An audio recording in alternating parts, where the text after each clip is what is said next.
Ladies and gentlemen, welcome back once again to Cheat Code Jiu-Jitsu. Jeff here again. We have been working on a deep dive on the arm triangle. If you are looking at this and you're saying, arm triangle, that's cool, what is that? That's because you missed the last video that we put out. Stop right now, go down into the description. In the description, there's a link to the first video, and I'll also put it in the cards at the end. Talk through what the arm triangle or side choke actually is, what we're going to be going for. Today, our goal is going to be, we're actually going to start to set up the arm triangle. I'm going to walk through from the mount position, how we're going to set up the arm triangle, control position. There's some staging points at different places along the way that are good to kind of stop and pause and rest for a little bit. We'll walk through some of the real hyper technical details of how to get that arm triangle set up. And then once we get to the next video will be where we actually start discussing the different grips that are available and how we actually go about finishing the arm triangle to make the guy tap out. But today is going to be all the things that we need to do to get to that point, so stay tuned. So we're in the mount position. As I mentioned in the last video, when I'm setting up arm triangles, this is a primary place that I set it up from. We talked about how you can get it from side mount or half guard, but either way, you're going to have to clear the legs out of the way. Here, obviously, I'm already past the legs. I don't have to worry about jumping over the guy's body. It's much easier for me to get into the position from mount. And I always teach it from this position because if you can figure out how to do the mechanics to set up the arm triangle choke from mount, you can hit it from anywhere. Because everything that I'm going to show you applies. You just add in the extra step of getting past the legs and you're good to go. So let's talk about what I need to get. As I mentioned before, I've got to get one arm under his head and then I've got to get an arm isolated, whichever one it's going to be. So here's the first problem that I see people run into. They're going to run through it way too fast. The arm triangle is not a fast submission. I don't catch arm triangles on anybody. I don't think I've ever, outside of a white belt who's just never seen it coming before and they don't know what it is, I don't think I've ever set an arm triangle up on somebody that they then reacted with, oh, that was cool, I didn't even see that there. This is a submission that you set up that your opponents see coming from a mile away. They know it's there, but if you walk through the mechanics of it correctly, they can't stop it, or at least it's going to be really difficult for them to stop it. So going slow, we're going to come in here and mount, and the first thing that I got to do is I get an arm underneath of the guy's head. Doesn't matter, right arm, left arm, whichever. Obviously, whichever arm I get under his head is going to dictate where I go, but I got to get an arm under the head. Number two thing that causes people to get screwed here is they get rolled. Why? Because I just took one of my arms, one of my posting arms. If Damir's bucking around right now and trying to move side to side, I can use my arms to post to block myself. By dedicating an arm underneath of his head, I've just taken away my ability to post in that direction. So here's what I do to block it off. It's a subtle change that's really weird. If you look, let's face the camera here. If you look right now where my spine is in relation to Damir's, they're straight up and down, they're exactly aligned together. If I stay here with my arm posted underneath of his head and Damir goes to roll, I'm going right over. Even if I try to stop that, I most likely won't. So rather than setting up here, all I'm going to do is just take my weight slightly off to the side. So now I'm posted over here. Now if Damir goes to roll, it's a much more difficult process for him to get me up because I've got so much more body weight over on this side of him. So anytime you're going for arm triangles or whatever you're doing in the mount, as soon as I dedicate an arm under his head and I take my post away, step number one is always got to be get your spine out of alignment with his, get it off to the side, sag your body weight down there. Next thing I need to do is I need to isolate this arm. If he just happened to bring this up and I pop it across and then go under his head, great. That's not normally going to happen. So here's the way that I usually set it up. I get down here, my spine's offline, his elbow's out here. I'm going to take this hand, I'm going to shoot it down to the mat at my knee, and I'm trying to catch just behind his elbow. And now what I'm going to do is I'm going to take my fingers and I'm just going to walk them across the mat. This looks so stupid, and it looks like this is never going to work in a million years. And I can guarantee you, when you start doing this to your training partners, they're gonna think the same thing. They're gonna think this is worthless, and there's no way that he's gonna get my arm up. Oh my God, how am I not able to block this? This is ridiculous. How does this not work? It is crazy how effective this is. So, Demir, I want you to try to keep that arm down, keep me from pushing it up, okay? It's not easy, you know, sometimes I gotta go. Big, strong guy, oh yeah, he's done. Can you keep it down? Yeah, you're big enough and strong enough, and you do it technically enough, but it's amazing how effective this is. So, hand down to the mat, right at the elbow. The farther he's already got it up, the easier it's gonna be for me. The hardest fight is here. The farther this gets walked up, the easier it becomes for me to continue pushing. Get it up. What I do is I keep walking my hand up about until his elbow gets in line with his ear, and then I'm gonna change my angle and I'm gonna walk this way. And I'm gonna walk his hand over here. This is, I call this arm trap control, and this is my first staging point that I'm trying to get to. So there's a number of submissions that are available from here, which we're gonna cover in a different video. But staging point number one is arm under the head, finger walk up, finger walk to the side. And now if you'll see this arm that's behind his head, I'm gripping here behind his shoulder at the armpit. This is going to become important in the next video when we start talking about grips. My other arm is locking around the tricep, and then I'm just locking around the head. And I'm going to sit here. Anybody who knows anything about Jiu-Jitsu is going to know exactly what's coming from here. This is one of those points where people go crazy and they start to try to do their arm triangle really fast.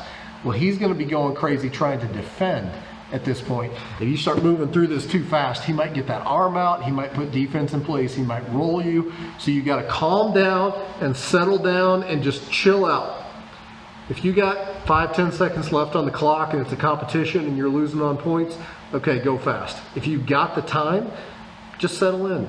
Let him go, let him buck, let him roll, let him push up on the arm, let him do whatever he wants. All he's doing right here, if I just lock my control in, is he's making this arm right here really tired. Because this is a bad position for him to be locked up in. And he can't get his arm out if I just lock in and chill out and settle in. So what I'm gonna do is I'm gonna cook him for a little while. It might be 5 seconds, it might be 20 seconds, it might be 30 seconds. But I'm gonna cook him.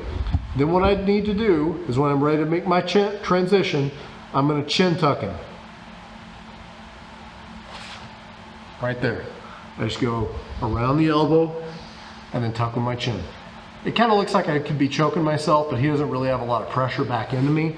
Plus this arm that's wrapped around his head is holding this in place, so he can't really move his tricep back very much. So just go around, lock it. Now I can let go. Okay, this is not quite the position that I need to be in. I actually need to be head to head. But I'm gonna hold here for a minute. And I'm going to take this hand when I'm ready to go, and I'm going to change, and I'm going to block right here. This pushes down, and then I move myself around, and now if you'll notice, I'm head to head with him. I'm not leaving any space. The reason I don't leave any space in here is because Demir's primary defense right now is to get this arm that I have trapped to the mat over his head. Nope. Not that. That's answering the phone. We'll deal with that in a second. But if he gets that out right there, he can get it out, down, and then back around, and now I've got to restart. We go all the way back, we walk it back up. That's the primary thing that he's going to do to defend.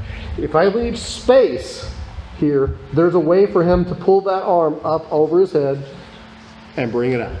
If I have got myself locked in head to head, no space, I'm not going to say he can't bring it up and around, but it's much more difficult, okay? So I get head to head.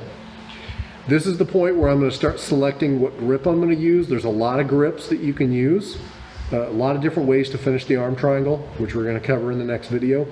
But the other thing that I want to talk about is dismounting.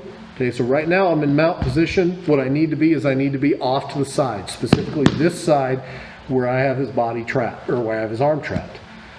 Main way to do that, Derek, you can come up and walk around here, is I'm going to take this foot that's on the opposite side. I'm going to pick it up with a hamstring curl, and I'm going to walk it across into what is basically a knee on belly position. And then from there, I can start worming my way around and either go flat, if that's the way that I want to finish my arm triangle, or there's finishes, which you'll see in the next video, where I'm kind of still here in this knee on belly position. This is the point where we go there. Leg curl, walk it across, and then go.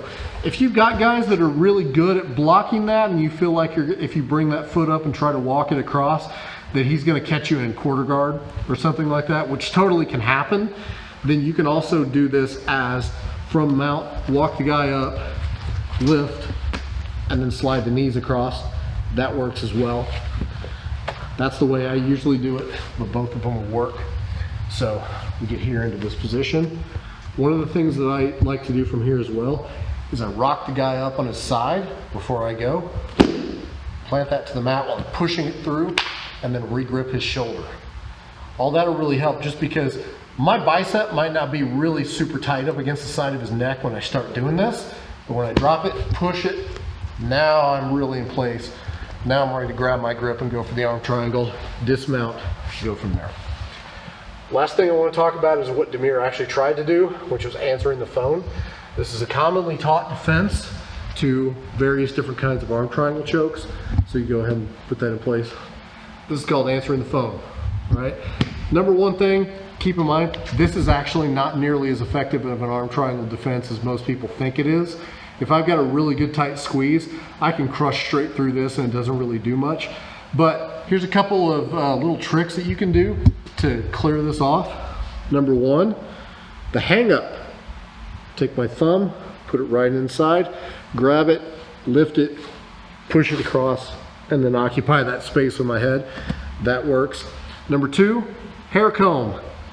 Keep your fingers flayed out, go right above his ear, and then just like you're combing his hair. Right straight through, occupy that space in my head. The last one is a shoulder lock. It's not really a super effective shoulder lock, but it can get the hand off of his head. So Demir goes back. Similar setup to the hang up. I go in, thumb right here to his thumb, wrap around, and then I'm going to turn so that his palm is facing back towards his shoulder. And then from here, I take this and I pull this to the side while I'm using my head to push back into his elbow, and it turns into a little shoulder lock there. I'm going to tell you right now, that is not a high percentage shoulder lock by any stretch of the imagination. I think I've finished one person with it ever. What it does though, is it puts that torque in place and makes him want to pull back with his hand. And when he pulls back with a hand, I go to the hang up and the lock into place. So going back to the beginning of mount, I get my one hand under his head, whichever side I'm going to go, it doesn't matter.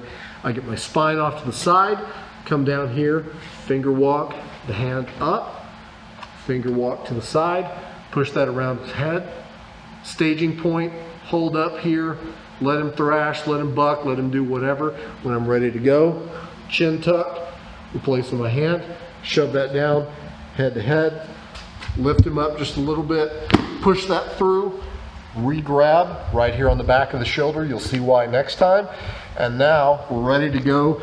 Select our grip, walk to the side, dismount, and then we get to drop down into whatever style of finish we're going to do with our arm triangle, which, like I said, we'll cover that in our next video. So we're at a setup point now where we should be able to go directly into the arm triangle choke. We've got really good control over our opponent.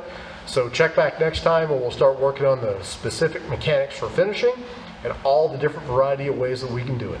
So if you like the video, make sure you hit the like button. Really helps me out a lot. Helps YouTube show my videos to people more often. Please make sure to subscribe to the channel. Hit the bell icon to turn on notifications. You get a notification every time I upload a new video. We'll see you guys next time. Thanks.